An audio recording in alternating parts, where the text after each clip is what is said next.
Hi hello ಎಲ್ರಿಗೂ ನಮಸ್ಕಾರ friends. Especially ಎಲ್ರಿಗೂ ಗೊತ್ತು ಹಳ್ಳಿ ಕಡೆ ಊಟ ಎಷ್ಟು ರುಚಿಯಾಗಿರುತ್ತೆ ಅಂತ.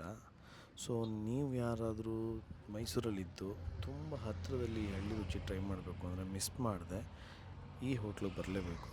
ಇದು ನಂಜು ಶೆಟ್ಟಿ ಹೋಟ್ಲು ಅಂತ ಪಾಂಡವಪುರದಲ್ಲಿರೋದು. ಇವ್ರ ಹತ್ರ ಎಷ್ಟು ಚೆನ್ನಾಗಿರೋ ಇಡ್ಲಿ ಆ್ಯಂಡ್ ಬಾತು ಸಿಗುತ್ತೆ ಅಂದರೆ ಹೇಳೋಕ್ಕೆ ಸಾಧ್ಯ. ಇದು ಟೇಸ್ಟ್ ನೋಡಿ ನಾನು ನಿಜವಾಗ್ಲೂ ತುಂಬ ಇಂಪ್ರೆಸ್ ಆಗೋದೆ. ಇದು ಯಾವುದೇ ಥರದ ಪ್ರಮೋಷನಲ್ ವೀಡಿಯೋಸ್ ಅಲ್ಲ. ನೋಡಿ ಬೆಳಿಗ್ಗೆ ಆಲ್ಮೋಸ್ಟ್ ಆಲ್ ಎಷ್ಟು ಜನ ವೆಯ್ಟ್ ಮಾಡ್ತಾ ಇರ್ತಾರೆ ಅಂದರೆ ಹೇಳೋಕ್ಕೆ ಸಾಧ್ಯ. ಹೋಗಿ ಅರ್ಧ ಗಂಟೆ ನಿಂತ್ಕೊಂಡ್ರೂ ಐಟಮ್ ಸಿಗೋಲ್ಲ, ಅಷ್ಟು ಚೆನ್ನಾಗಿರುತ್ತೆ. ಇಡ್ಲಿ ಮತ್ತು ಬಾತು, ವಡೆ, ಬಜ್ಜಿ ಸಿಗುತ್ತೆ. ಬಜ್ಜಿ ಎಲ್ಲ ಅಷ್ಟಕ್ಕಷ್ಟೇ, ಇಡ್ಲಿ ಬಾತು ವಡೆ ಅಂತೂ ತುಂಬಾ ಚೆನ್ನಾಗಿರುತ್ತೆ. ಸೊ ಮಿಸ್ ಮಾಡಿದೆ. ಯಾರ್ಯಾರು ಮೈಸೂರಿದ್ದು ಪಾಂಡವಪುರ ಕಡೆ ಹೋಗ್ತಾ ಇರ್ತೀರ ಅವರು ಟ್ರೈ ಮಾಡಿ ಹೇಗಿತ್ತು ಅಂತ ತಿಳಿಸಿ. ಎಲ್ಲದಕ್ಕಿಂತ ಮುಂಚೆ ನನ್ನ ಚಾನಲ್ನ ಸಬ್ಸ್ಕ್ರೈಬ್ ಮಾಡಿ ಆ್ಯಂಡ್ ಆಲ್ಸೋ ಮಿಸ್ ಮಾಡಿದೆ ಇದನ್ನು ವಿಸಿಟ್ ಮಾಡಿ. ಇಡ್ಲಿ ತುಂಬಾ ಸಾಫ್ಟಾಗಿ ತುಂಬ ಚೆನ್ನಾಗಿರುತ್ತೆ, ತುಂಬ ಕ್ರೌಡ್ ಇರುತ್ತೆ. ಆ್ಯಂಡ್ ನನಗನ್ಸೋದು ಇದು ನ್ಯಾಚುರಲ್ ಇಂಗ್ರೀಡಿಯೆಂಟ್ಸ್ ಅಂದರೆ ತುಂಬ ಫ್ರೆಶ್ಶಾಗಿ ಹಳ್ಳಿ ಕಡೆ ಬೆಳೆಯೋಂಥ ಸೊಪ್ಪು ತರಕಾರಿಗಳು ಯೂಸ್ ಮಾಡೋದ್ರಿಂದ ಈ ರುಚಿ ಬರುತ್ತೆ ಅಂತ ನಾನು ಅಂದ್ಕೊಂಡಿದ್ದೀನಿ. ನನ್ನ ಅನುಭವದ ಪ್ರಕಾರ ನಾನು ನೋಡಿದ ಮಟ್ಟಿಗೆ ಈ ಥರ ರುಚಿ ಎಲ್ಲೂ ಸಿಗೋಲ್ಲ. ಯಾಕೆಂದರೆ ತುಂಬ ಸೊಪ್ಪು ಮತ್ತು ಬಾತ್ಗೆ ಹಾಕಿರೋ ಸೊಪ್ಪುಗಳಾಗ್ಬೋದು, ತರಕಾರಿ ಆಗ್ಬೋದು, ತುಂಬಾ ರುಚಿ ಇರುತ್ತೆ. ಎಲ್ಲಿಂದ ತರಿಸ್ತೀರಾ ಅಂತ ಕೇಳೋದಕ್ಕೆ ಎಲ್ಲ ಇಲ್ಲೇ ಬೆಳ್ಕೋತೀವಿ ಸರ್ ಅಂತ ಹೇಳಿದ್ರು. ಆ್ಯಂಡ್ ಆಲ್ಸೋ ಅವರು ಎಷ್ಟು ಬ್ಯುಸಿ ಇರ್ತಾರೆ ಅಂದರೆ ಬೆಳಗ್ಗೆ ಕಮ್ಮಿ ಅಂತ ನಾನೊಂದು 45 ಮಿನಿಟ್ಸ್ ವೆಯ್ಟ್ ಮಾಡಿದೆ. ತುಂಬಾ ಚೆನ್ನಾಗಿತ್ತು. ಆ್ಯಂಡ್ ಆ ಟೈಮಲ್ಲಿ ಒಂದೊಂದು ಪ್ಲೇಟಲ್ಲಿ 5 ಇಡ್ಲಿ ಬರುತ್ತೆ.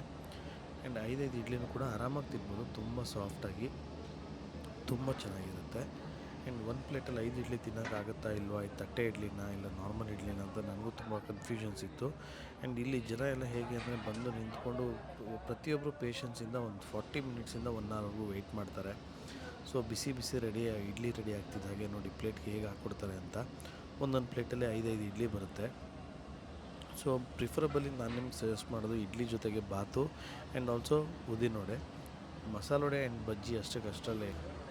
ಬಂದಿರೋರು ಪ್ರತಿಯೊಬ್ಬರೂ 2 ಪ್ಲೇಟು 3 ಪ್ಲೇಟು ತೊಗೋತಾರೆ. ಆ್ಯಂಡ್ ಆಲ್ಸೋ ರೈಸ್ ಬಾತ್ ಅಂತೂ ಮಿಸ್ ಮಾಡದೆ ಟ್ರೈ ಮಾಡ್ತಾರೆ. ತುಂಬ ಬಿಸಿ ಬಿಸಿ ಇಡ್ಲಿ ಇರೋದ್ರಿಂದ ತುಂಬ ರುಚಿಯಾಗಿರುತ್ತೆ. ನೋಡಿ ಎಷ್ಟು ಬೇಗ ಎಲ್ಲರೂ 2 ಪ್ಲೇಟು 3 ಪ್ಲೇಟು ಇಡ್ಲಿ ಹಾಕ್ತಿದ್ದಾಗೆ ಬೇಗ ಖಾಲಿಯಾಗಿ ಹೋಗುತ್ತೆ.